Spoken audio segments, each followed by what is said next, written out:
God has got a great plan for our lives. God wants you to be fruitful, and here's the thing. The fruitfulness in our lives does not depend on our strength, our power, our heart, or how smart we work. The fruitfulness in our lives depend on the faithfulness of God. And God is a faithful God. If you and I will remain firm and unshaken in Him, you will bear fruit. Come on, say this with me. I will bear fruit. John 15:8 says, "Herein my Father is glorified, that you bear much fruit." And I want to proclaim it over you again today. You will bear much fruit. And as a church, we're going to do our best to journey with you and to make sure that you become all that Jesus had called you to be and receive everything He has in store for you. Isn't that an exciting prospect today? That's exciting stuff. But the mind is a battlefield. Therefore, I want to highlight one of the points that Paul mentioned from Philippians chapter 4, verse 8, and subtitle my message this morning, Fix Your Thoughts. Philippians 4, verse 8 says the following, "And now, dear brothers and sisters, one final thing." And I find it interesting that Paul says one final thing for the simple reason that it was not the final thing. If you've studied the passage, you will see that there was one more thing where Paul says, keep on doing the things that you know to do and remain faithful in doing the thing that God has told you to do. So that was actually the final thing. And we did speak about that a few weeks ago. But then the reason I believe he says one final thing is to draw our attention to the importance of what he's about to say. Say this with me, what he's about to say is important. And I must pay attention now. Paul says, fix your thoughts. Can you say it with me this morning? I must fix my thoughts. I must discipline my mind. I must have a sound mind, a disciplined mind. And that does not come easy because our minds naturally drift to the wrong side. It naturally drifts to think and ponder on things, and we naturally allow thoughts into our minds, that is not good and righteous and God-pleasing. That is the natural propensity of your mind and my mind.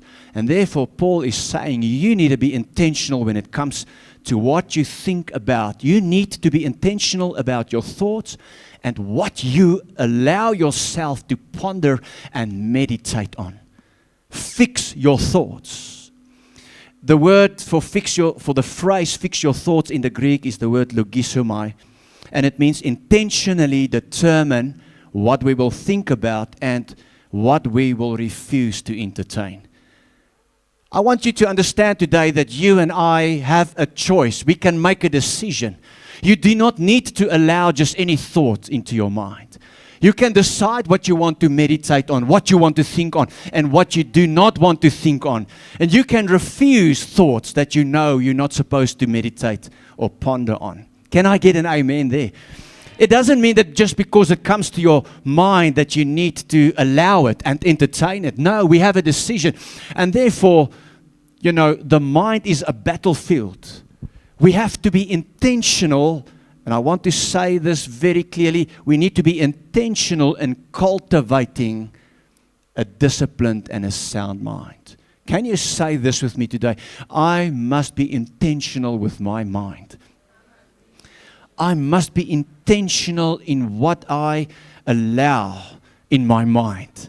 I must be intentional with my thoughts. I must be intentional in the way I think. Because if I can discipline my mind, I will not have ups and downs and ups and downs and ups and downs. Today I'm on the mountain, tomorrow I'm in the valley. Today I'm on the mountain, and tomorrow I'm there in the gutters. It's all in the mind, and it's not positive thinking. There's more to it than positive thinking, and positive thinking is a good thing, but there's more to it. And here Paul speaks about this. He says, fix your thoughts on what is true and honorable and right and pure and lovely and admirable. Think about things that are excellent and worthy of praise. And this is such a powerful scripture because what we find here is a Bible framework, a biblical framework for Christian thinking. Can I say that one more time? And we have to understand this. You will find three categories in here. This is a biblical framework for Christian thinking. A biblical framework for Christian thinking. True, honorable, right, pure, lovely, admirable. Think about things that are excellent and worthy of praise. What a precious framework. What he's actually saying is here, think about things that are truth. God is truth. His word is true. Don't allow things that does not align with God's truth. That's the first category or department. There's a second category here where he speaks about honorable, pure, lovely, admirable. He says, be careful for perverse thoughts, filthy thoughts, lustful thoughts, dark thoughts, suspicious thoughts. Be careful. Block those. Block those because they do not fit into the framework of Christian thinking. And then he says, think about things that are excellent and worthy of praise. What are those things? And admirable. Things that will bring glory to God. How many thoughts do we allow in our lives and in our minds that contradict the truth of God? How many thoughts do we allow that are perverse?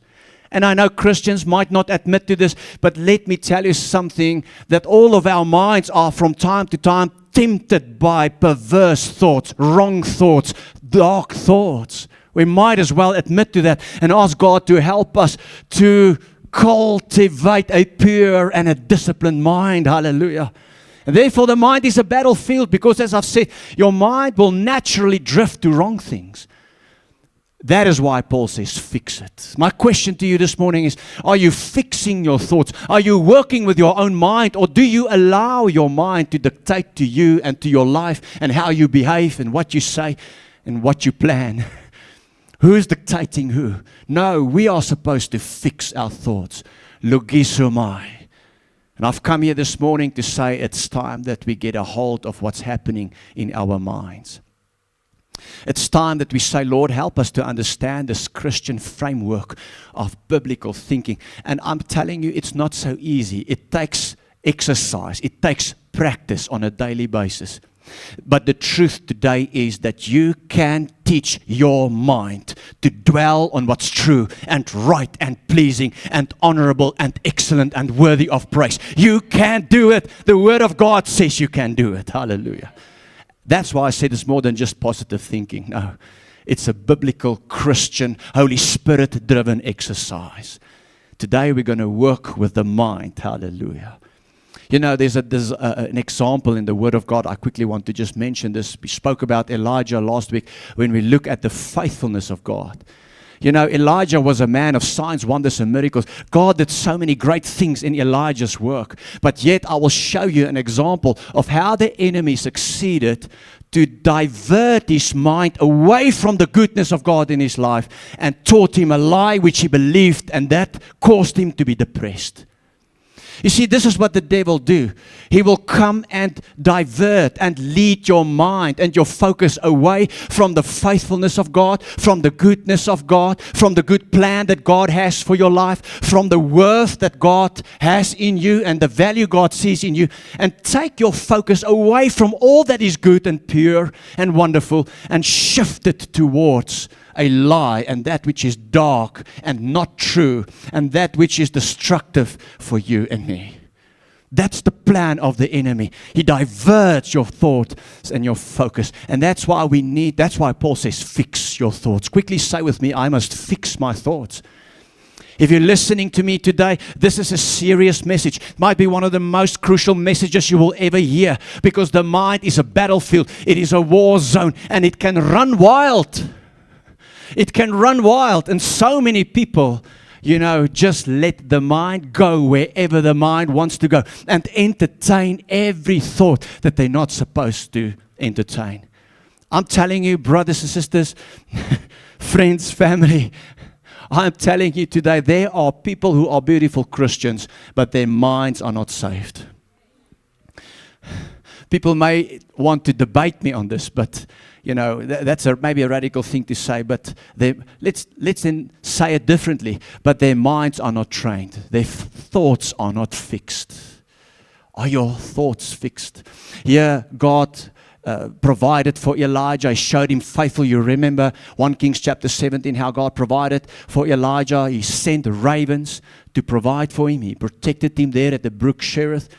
In 1 Kings, I'll read a passage in a short while. We see how Elijah challenged the prophets of Baal and said, my God can answer with fire. Your God is not even a God. And those 450 prophets came and they erected an altar and placed a sacrifice on it. And Elijah built his own altar, put a sacrifice on it. And then he said to them, okay, now pray. Let's see if your God can answer with fire.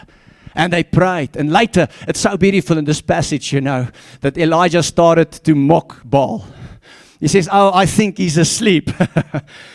Because no fire, there's no answer from your God. And then, after I don't know how many hours, Elijah, when he had enough, he said, okay, now what I want you to do is go and pour out as much water as you like on my altar. And that altar and that sacrifice was completely drenched in water. And Elijah prayed. And as he was praying, fire! Fire came from heaven. And God gave him a great victory. And they defeated and killed the false prophets of Baal. Jezebel heard of this and she chased after Elijah and said, I want you to go and kill him. And so Elijah had to flee. But all of a sudden, as this was happening, the devil, listen to this, succeeded to come to the mind of Elijah. And he lost focus. And the enemy tempted him and lead his thoughts from the great victory God has just given him to the fact that Jezebel now wanted to kill him. And then he lied to him that he was not really successful in his call. And it was in this state that we read from 1 Kings chapter 19 verse 4, under this condition that the word of God says, Elijah went a day's journey into the wilderness and came and sat down under a broom tree. As I was studying this, it was like the Spirit of the Lord said to me, there are many people, many Christians sitting under a broom tree today because the devil has lied to you. You are emotionally tired. You are fatigued. You are not focusing on the goodness of God anymore, but your thoughts are there where the devil has lied to you. You are meditating on the lies of the devil. You are meditating on that which is not true and pure and right and honorable and worthy of praise. And God says it is time to come out from under that broom tree in the name of Jesus and get rid of the depression and the anxiety and the stress that you experience under the broom tree this morning in Jesus' name. You were not called to sit under a broom tree, church, because God is a good God and a faithful God and He's never left you nor forsaken you, and He's got a good plan for your life. Come out from under the broom tree in the name of Jesus. So Elijah sitting under the broom tree and he prayed that he might die. Many people has been to this place. Many people came to this point and the situation in their lives where you feel like it would be better for me not to live anymore. And don't think it's a strange thing, even if you are here today and you've experienced that and say, Lord, take my life. I don't see the worth in my life. I don't feel it's worth living. Living is too hard, Lord. I don't want to live anymore. I'm not worthy. It doesn't look like there's a plan. It doesn't look like there's a future for me. That is the lie of the devil. That is the enemy messing with your mind. And today I want to say to you, do not allow the devil to continue to mess with your mind. In Jesus' name. Have a disciplined mind, church. Cultivate discipline in your mind. It's time to fix your thoughts. Elijah said, I'd had enough. Many people in our day and time said, I had enough. I have enough. You know how many people battle with anxiety and stress and depression and torment in their soul? There are people listening to me today. The devil is tormenting you. You look in the mirror. You don't want to look at yourself. You feel like you're a failure. You feel like you do not belong. You feel like there's no hope for the future. That is all a lie. The enemy is messing with your mind. Come out from under the broom tree in the name of Jesus Christ. Come out. Come on, somebody say, I must come out from under the broom tree in Jesus' name. Hallelujah. It's enough, Lord. And look at this. Look at the lie of the devil. He says, take my life, for I am no better than my fathers. Where did that come from? It came from the enemy. And so it is in this time that we need to focus on the Word of God. And I want to remind you of the words Paul spoke in his second letter to Timothy, 1 verse 7. He says, God did not give you this spirit, this broom tree spirit. Can you say it with me? God did not give me a broom tree spirit. A spirit of fear, but of power and of love and of a sound mind. It's time to fix our thoughts, church. The mind is a battlefield. So many believers are sitting under the broom tree. The message this morning is get a hold of your thoughts. It's time to fix your thoughts on what? On that biblical framework of Christian thinking, which is true and pure and honorable and lovely and excellent, and that which will give God the glory in our lives. Hallelujah. Colossians 3:2 says, set your sights on the things of heaven. Isn't it beautiful? Don't look there, look there. I want to encourage somebody to stop looking down and start looking up and realizing you serve a faithful God. You serve a good God. He's not a man that he should lie. Every promise he gave you and me are yes and amen for the glory of Jesus Christ, church. What a great God we serve. And therefore I want to help you this morning. I believe this is what the Word, what the Holy Spirit give me to help us to fix our thoughts and make it practical. First and foremost, if we are going to be disciplined and cultivate a sound mind, it's important to identify the source of my thoughts. Where does this thought come from? Where does this line of thinking come from? Where does it come from? What is the source? There are a few sources. If the source is not God, God is supposed to be the source. Amen. His will, His presence, His word, His plan for your future. God is supposed to be the source of the things we meditate on and think and ponder. God's supposed to be the source. If it is not God, then where does it come from? It can either come from three places. Your flesh. Have you realized that your body wants to tell you what it thinks it needs all the time? Lust is in the flesh. Desires is in the flesh. Sin is in the flesh. The flesh has its own diet. We live in a broken and a sinful world, and the flesh wants stuff that does not always align. Not everything in the flesh is bad, by the way. You can have good, holy desires that God will give you. I'm not talking about that. I'm talking about things that does not belong. The flesh, this piece of meat that generates stuff for my mind, which I should reject. Can I get an amen?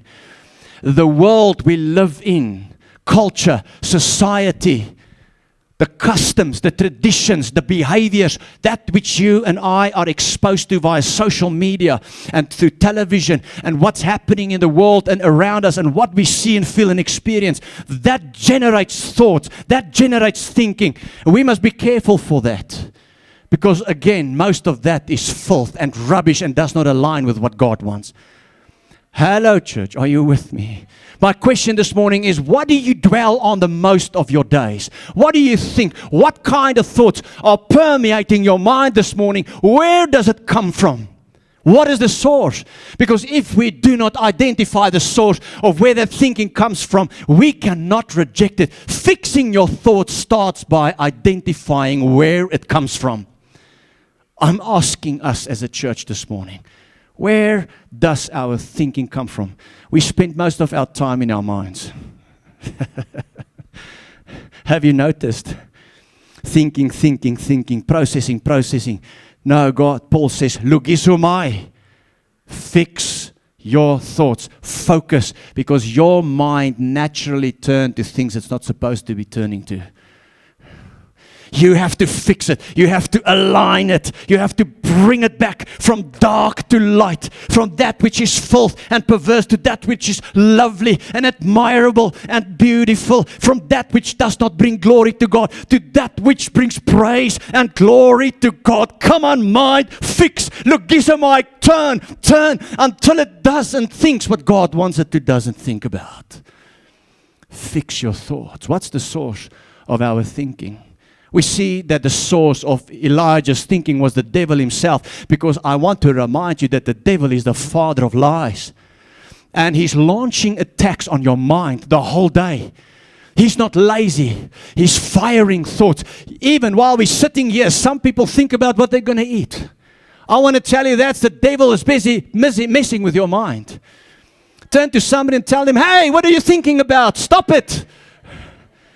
In Jesus naam. Jy dink allerhande dag net aan kos. Stop dit. Die duiwel is besig met jou. Ephesians 6:16 says, hold up the shield of faith to stop the fiery arrows of the devil. Faith in God, God's will, God's word, God's truth. Put it up, faith. Elijah did not put up the shield of faith. That's why the devil lied to him. He launched that fiery arrow that said what? You are no better than your fathers. You need to die. You have no worth. There is no future for you. God does not know about you. The devil is lying to you, Elijah, and to many of us here today. He launches fiery darts onto the mind. The mind is a war zone. It is a battlefield. We cannot discipline the mind if we are not intentional in focusing our thoughts. And that we do by identifying the source and knowing that the devil is a liar. John 8:44 says, for you are the children of your father, the devil, and you love to do evil things he does. Jesus was addressing the religious leaders of the day, Pharisees, teachers of religious law. And then Jesus said to them, your father, he said, your father is the devil. Jesus was a radical man. He did not beat around the bush. He was a murderer from the beginning. He always hated the truth. Let me tell you something about the devil. The closest he can get to truth is a half-truth. The closest he can get, because he does not understand truth. He does not understand. He does not comprehend light and truth. He cannot go there. He does not know anything about it. He has no revelation of that. The closest he can get is to present you something that bears an element of truth. The devil is lying to you and to me on a daily basis about so many things. And that needs to stop today in Jesus' name, because God wants you and me to stay unshaken and true, because God sees you fruitful. God sees you His son and His daughter, and He's got a good plan for your life. The devil is a liar. Come on, say it with me. The devil is a liar. You are lying. He has always hated the truth, because there is no truth in him. When he lies, it is consistent with his character. He's a liar and the father of lies. And he is the source to generate thinking in you and me, and thoughts in you and I that are dark and destructive and leads to perversion. There's nothing good in what the devil speaks to your mind. Nothing good. Who and what is the source of the things you're thinking about today? You and I cannot fix and align and cultivate a disciplined mind if we do not identify the source. That's the first one.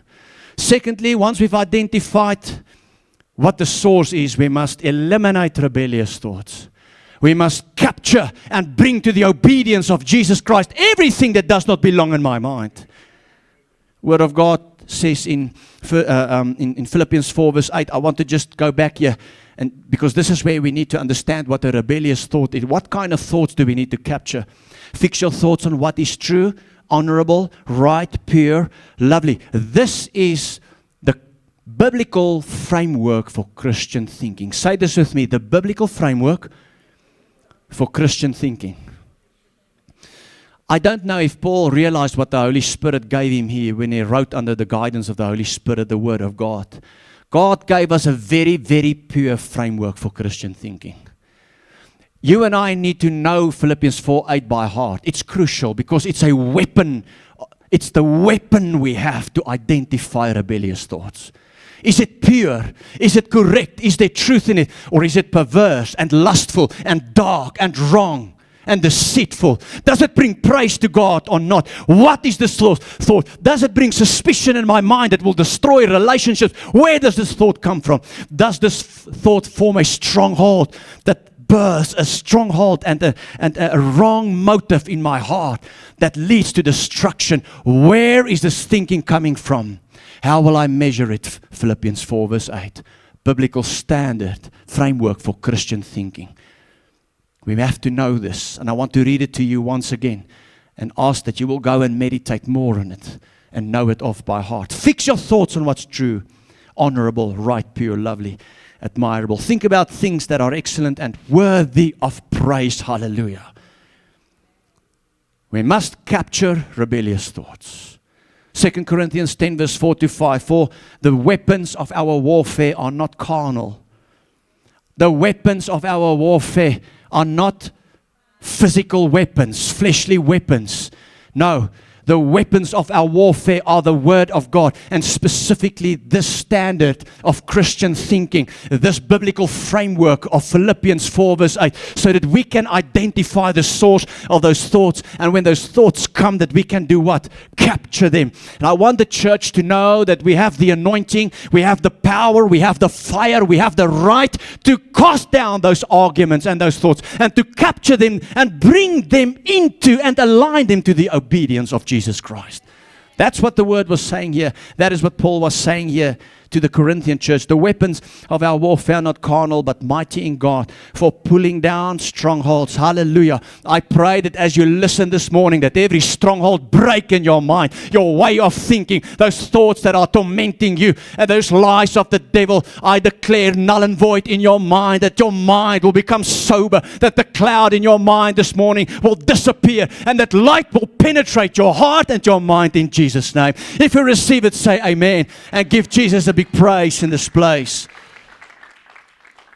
Mighty in God for pulling down strongholds, casting down arguments. Look at this. And every high thing. Have you noted that we live in a day and time of many high things? Many philosophy, many opinions out there. Hallelujah. These are high things. Many things you and I see on social media that messes with the minds of Christians and people. They are high things, but they must be cast down in the name of Jesus Christ. They must be identified for what they are, destructive and dark and filthy and nature, and be cast down and be captured and not be allowed in Christian minds. Have a disciplined mind in Jesus' name. Casting down arguments, every high thing that exalts itself against the knowledge of God. Look at this. Bringing every thought into captivity to the obedience of Christ. Lift your hands with me. Pray this prayer. Say, Lord, right now I bring into captivity everything that's not from Jesus. I align it to obey your will, your word. Let it be for your glory.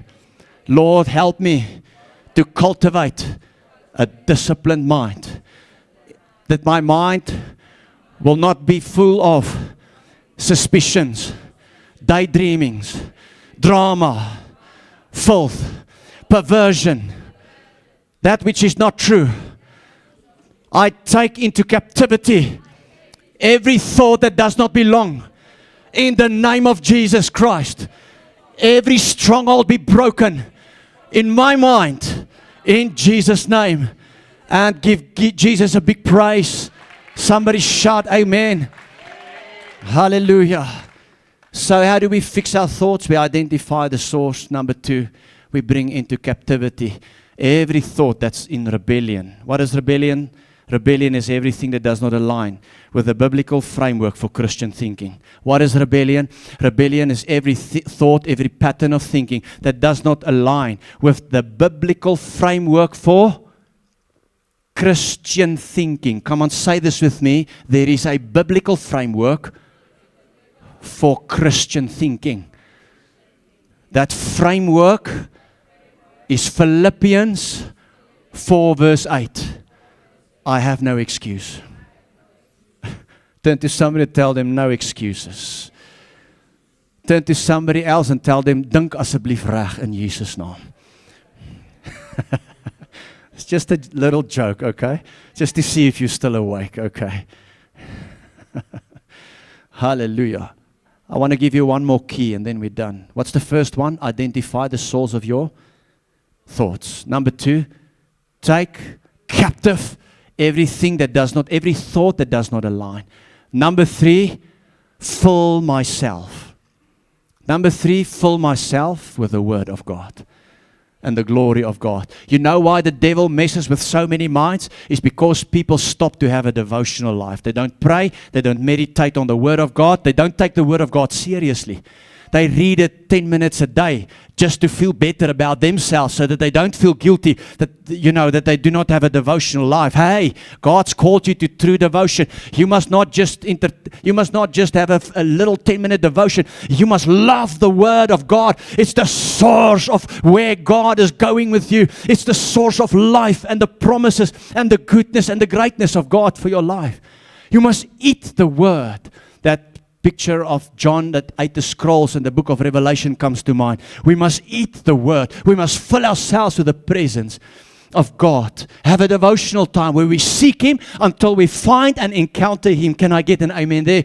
Because we live in a quick fix day. People want to have a 10, 15-minute devotion and then at least they've prayed. No, we must have times where we seek God, where we encounter God. We must have times where we soak in the presence and the love of Jesus Christ. We must have times where we sit like a Mary of old at the feet of Jesus and do not want to leave His presence.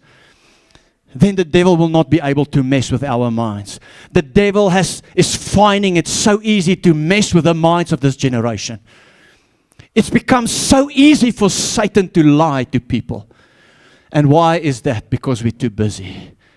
We don't pray, we don't worship, we don't seek. And when we do, we're not serious to encounter Jesus. We just do it to ease our conscience. Well, not you. I'm talking about other places now, other Christians. Don't worry, not you. I have to say something to make you feel better.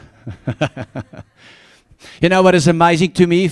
Elijah, while he's there saying, Lord, it's enough, kill me, take me. You know, that's actually a suicidal thought that came to his mind. How many of you saw it there? It's a suicidal spirit that got a hold of him. But God did not give us a spirit of suicide and fear and anxiety, but of love and power and a disciplined mind. Hallelujah. But you and I got to fix our thoughts, church. The devil messes with our minds because your mind is the control center. And you know what? If you've decided it here and pondered long enough on it here, then it causes destruction if it does not align with God's plan. In what you say, in what you do, and how you behave. Because everything is determined by the mind. Your words, your saying, your actions, your behavior. The mind. And therefore we have to fill ourselves with the presence and the glory of God. I love to have those times where I just say, today I'm going to sit at the feet of Jesus. And when I say that, I mean that I will pray and I will study the Word in my place of prayer where I'm building my altar until I know that Jesus have heard and seen and blessed and touched me.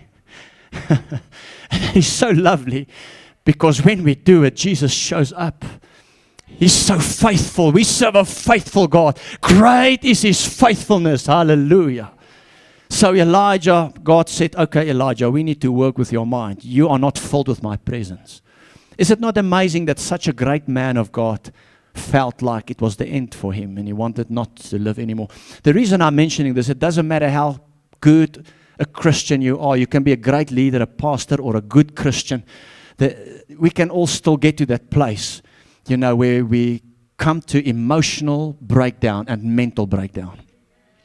It is to you who I want to say today, God has a good plan for your life. It is to you who I want to say today, come out from under that broom tree. Do not let the devil lie to you. You are fatigued. You are tired. You feel like it's not worth anymore. You feel like there's no hope for you in the future. But I want to speak to your spirit here this morning. Come out from under that broom tree in the name of Jesus Christ. God has a good plan. He's a faithful God. He will do what He's promised to do in Jesus' name. Hallelujah.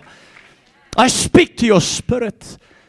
God called Elijah to such an occasion. In 1 Kings 19:9, he says, we see that God took him, he went into a cave. That was a time of separation to spend time with the Lord. And he spent the night in that place. When last did you spend the night in that place seeking Jesus?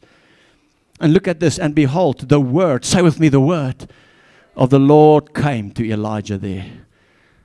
The devil messed with his mind, but God healed him. The only way for you and I to keep the devil away from our minds is to be constantly filled with the presence and the glory of God. Joshua 1:8-9, the word of God says, the book of the law, the Bible, shall not depart from your mouth. You shall What does it mean to meditate? Fix your mind, fix your thoughts on God. God's word, what's pure and admirable and good and righteous and blessed and holy and true. Fix your thoughts, and that can only happen when you meditate in God's word. We live in a generation where people do not meditate on the word of God anymore. They have 25,000 internet preachers they listen to all the time. You are like a fruitcake. It's chaos in your mind. You don't know what to believe anymore. It's time that you get back to Jesus and meditate on His word and get the word in your spirit this morning and say to yourself, Lord, the Lord has spoken, and it's time to fix my thoughts on what's true and pure and holy and righteous. Meditate in it, the word, day and night, that you may observe to do according to all that's written in it. For then you will make your way prosperous, and then you will have, how many of you want to be successful? Fix your thoughts on God's word and God's praise. That's the recipe. You don't need to read a thick book to be successful in life. And buy 20 thick books and have 25,000 internet preachers. You don't need all of that. Get to the word. Get to the cave with Jesus, and you will experience His glory. Jesus has never forsaken or never disappointed any person that sought after Him wholeheartedly. I want to say to somebody here today, do not doubt the faithfulness and the goodness of God. Sometimes we're under the broom tree because we're doubting God. He's a faithful God. I rebuke, I curse doubt in every mind and every heart. Doubt is a thought. It's a thought that does not align. You are not a doubting person. You're a person of faith. In Jesus' name. Verse 9 says, have I not commanded you, be strong and be of good courage? I want to read to somebody who needs it today. The Lord says, I've commanded you, be strong, be of good courage. Do not be afraid, do not be dismayed, for the Lord your God is with you wherever you go. And God's people say amen and give Him a big praise in this place. Hallelujah. I want to conclude and say this. As I was preparing, the Holy Spirit clearly spoke to my heart saying, my people do not think right. They do not think right.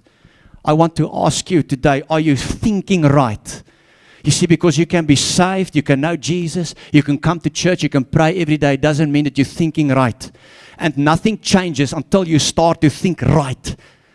You must think right. Do this to yourself, please, not to your neighbor. Say, I must think right. I must align my thoughts. If I don't start to think right, pure, lovely, excellent thoughts, beautiful thoughts, worthy of praise thoughts, if I don't start to think right, if I don't have the mind of Christ, nothing changes. Even though I'm a good Christian. You've said it. I didn't say it. You said it. Come on, give Jesus a big praise. You've said it. Transformation comes when people's minds are aligned with the mind of God. Transformation and change comes in every area and aspect of your life when your thoughts are aligned with the thoughts of Jesus Christ of Nazareth and His word and His presence and His will. That is why the Word of God says in Romans 12:2, do not copy the behavior and customs of this world. You see, because it is the world and the God of this world and the flesh that is the source or are the source of our thoughts and thinking. Don't copy them, but let God transform you into a new person. How many of you say, I want to be a new person, transformed by God? I know we're Christians, but it should always be our desires to be transformed and be more like Jesus.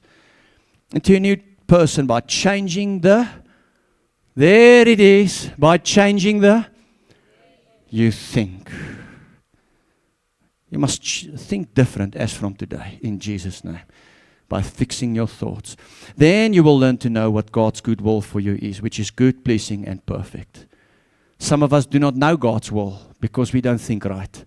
Because we entertain and ponder the wrong thinking the whole day long. And because we just cannot and will not and don't want to discipline our minds. Why are you so undisciplined in your mind? Why? Why do you allow every thought in your mind? And why do you ponder it? And why do you allow it to become a big thing in your mind? Why? If you do not need to. Because the weapons, the Word of God says, of your warfare is mighty in God to bring down a stronghold and to take captive every thought to the obedience of Christ. Then why do we not do it? And that's why nothing changes. Because we just simply will not change the way we think. But today, by the grace of God, we're going to pray and say, Lord, help us. I want to change. I want my marriage to change. I want my family to change. I want my children to change for the glory and the honor of God. I want to bear the fruit you called me to bear. Lord, they have said 2026 will be a year of fruitfulness. Oh, Lord, I have a desire to be fruitfulness, but I cannot bear fruit, Lord, if my mind is messed with all day long. Hallelujah. I want it. How many of you say, I want it, Lord? Then all we need to do is pray Ephesians 4:23. Holy Spirit, renew my thoughts and renew my attitude. All we need to do is pray 1 Corinthians 2:16, which says, Lord, give me the mind of Jesus Christ. It's offered to you. How many of you say, Lord, I want the Holy Spirit to come and renew my thinking and help me to think right. If that is you, please stand with me in this place. We're going to pray and trust God that the devil will stop messing with our minds as from today. In Jesus' name, hallelujah. Father, we thank you for your love and grace. Thank you for your people. Such a presence, such an anointing, such a fire of the Holy Spirit. That same fire of Elijah, Lord. It's burning in my heart this morning. Thank you for your people. Thank you for your goodness, your grace. Thank you for this message. It's your message, it's your word. We are just instruments, delivering what you've placed in our hearts. Lord, this morning I make intercession for every person under the sound of my voice. And I pray right now, Holy Spirit, come and transform and renew every thought and every mind. And as from this moment, I pray, help us to think differently. Renew thoughts, renew attitudes right now in this presence. Thank you, Holy Spirit, you're doing. I pray, your word says in 2 Corinthians 2:16, we have the mind of Christ. We pray this morning, Lord, give us the mind of Christ. How many of you will pray it in your own words right there where you are? Yearn for the mind of Jesus. Yearn for the mind of Jesus. Stay true, church. Stay true. Yearn for the right thoughts.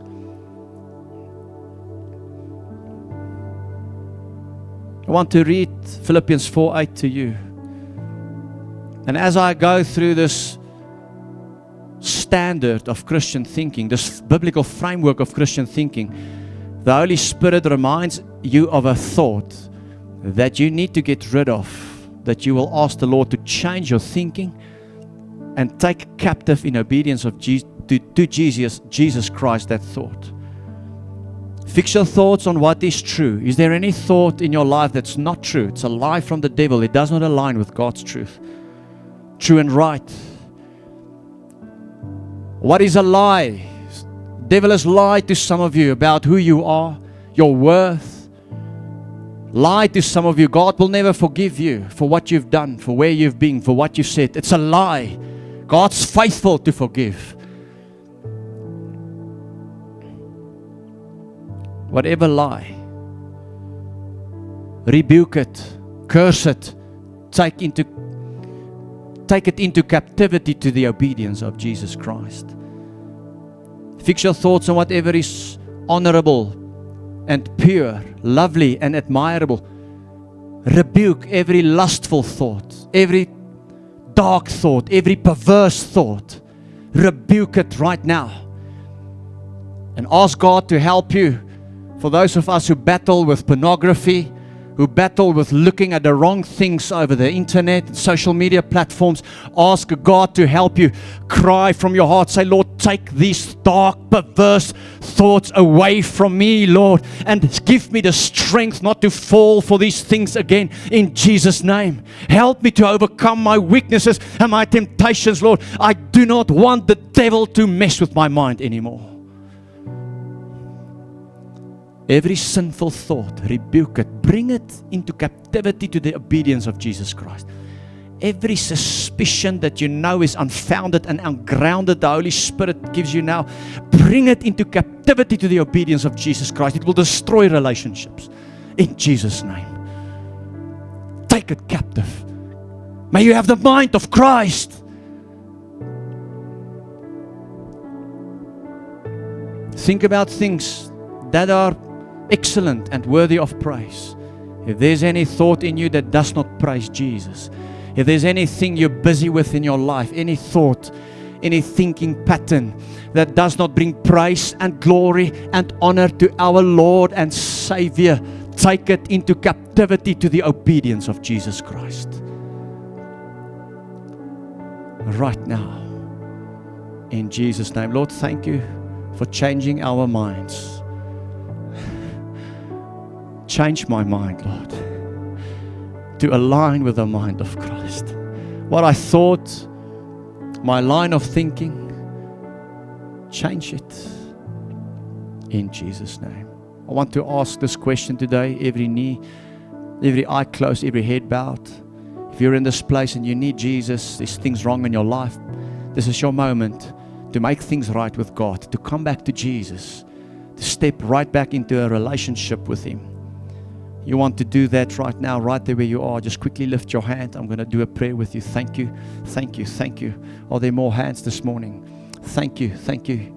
Young man, thank you. I see hands all over. Can we pray this prayer today? People coming back to Jesus Christ. People giving their hearts and lives to Jesus. People confessing of their sins, knowing that Jesus is gracious to forgive. All those who raised their hands, plus the whole church, can you pray with them as I lead you in this prayer? Please pray this after me from your heart, loud enough that you may hear yourself. Say, Father, thank you so much for your love and grace. Thank you for your Son, Jesus.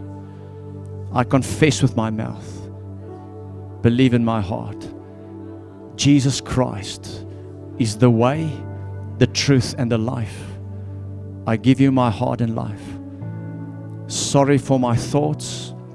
Sorry for my actions. Sorry for my behavior. Every sin, transgression, iniquity, I repent. I confess. I know that you are faithful to forgive.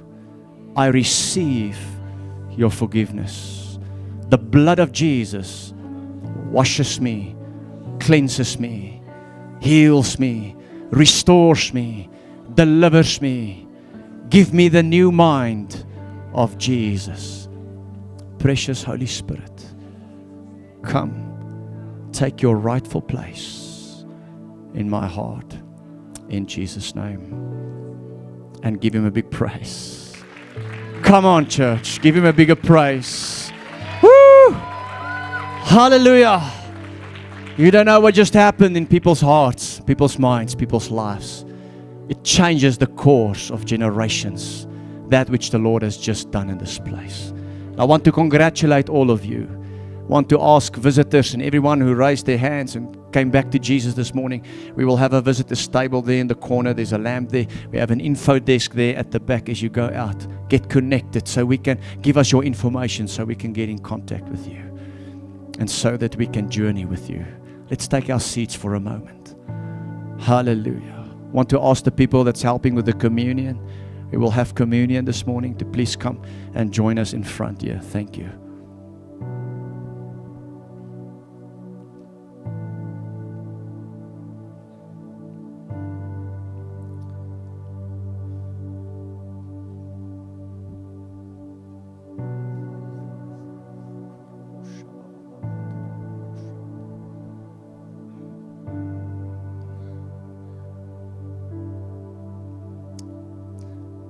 Thank you. You are welcome to start with the bread.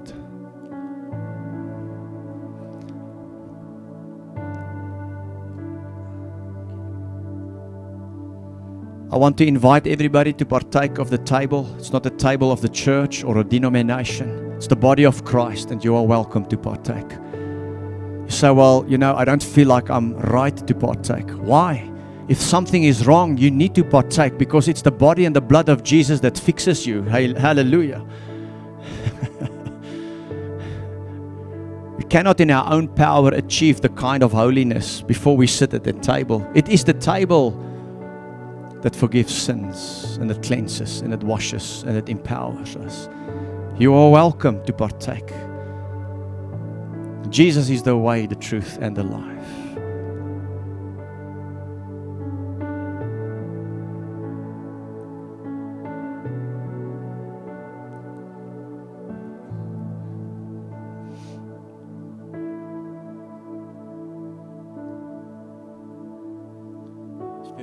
Once you've received this piece of bread or cracker, just thank the Lord Jesus for who He is, and that His body and His flesh was torn, and His blood was poured out.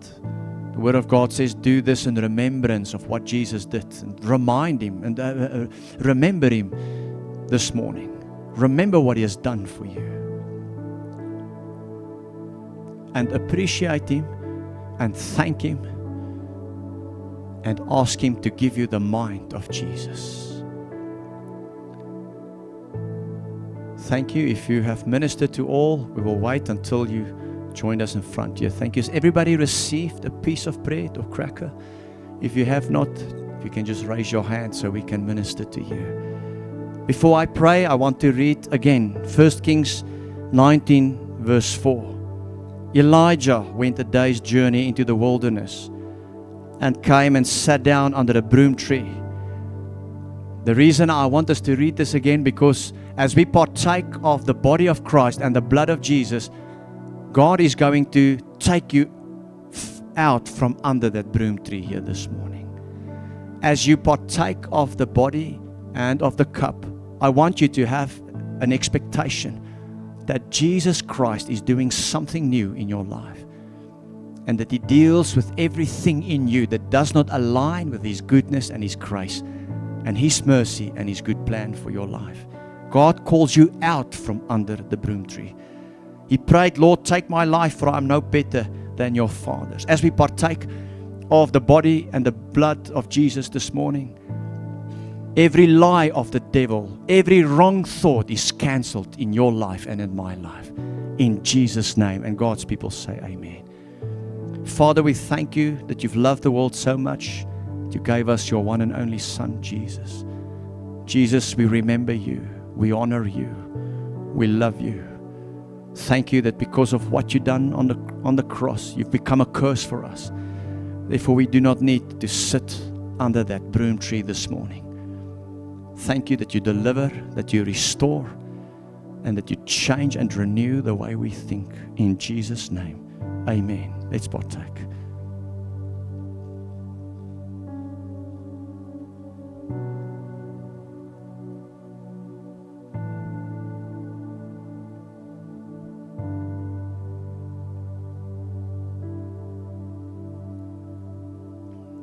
Have an expectation.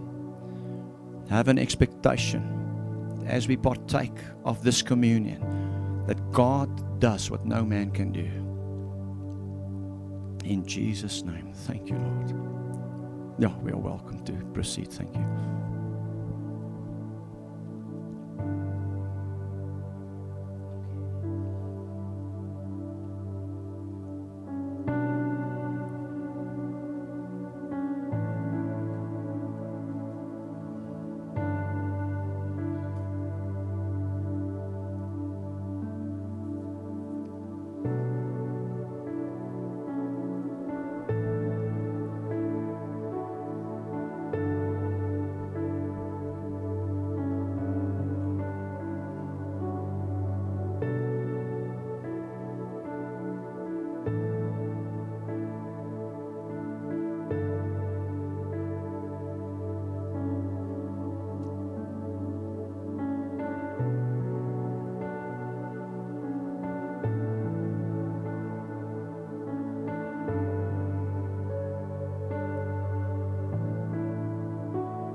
As you look at the cup this morning, thank the Lord Jesus for His blood. And by His blood are we forgiven. There's power in the blood. There's healing in this blood. There is restoration in this blood. And as we partake, pray to God. I'm not going to pray again, but you say a prayer over your own life. Bring your life before the Lord and ask Him for the power of the blood of Jesus to deal with every area and aspect of your life. Let's take a moment to do that right now.